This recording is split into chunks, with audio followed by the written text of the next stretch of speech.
there's a map in your brain around where you are in space.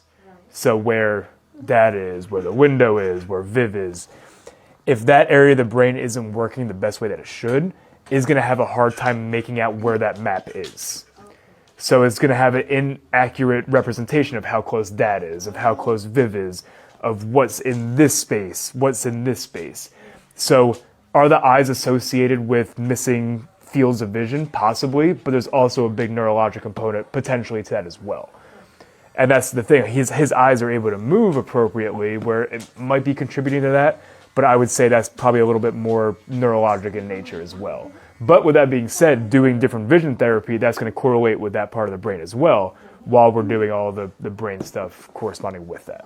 When you say different kind of visual therapy, what would you suggest? Because I was reading about the optokinetic. Yeah, so we'll go over some of that, but even some of the basics of just different tracking, of different jumping, of the VOR, where I hold his head and have him look at my nose. The optokinetics is another thing. But there's even visual field activation. So like that blue checkered board and the red checkered board, that is visual input tying over to a different part of the brain. So we'll tie that into his home plan, because that'll all tie into the area of the brain that's called your parietal lobe. Does that make a little bit more sense? Yeah. And it's a little bit tricky of a topic to go up to right brain. They don't suggest anything for us.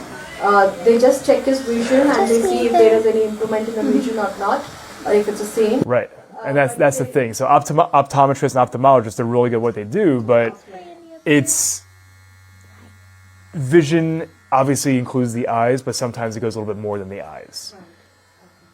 And that's something we see time and time again with somebody that has like a lazy eye or like an eye misalignment.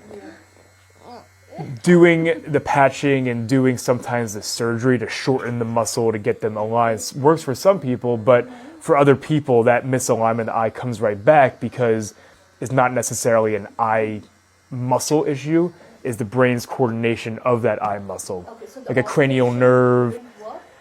It sometimes does, but what we see with a lot of kids is you do it and a couple years later it goes right back to what it was because the brain continues to compensate. That's where it gets tricky.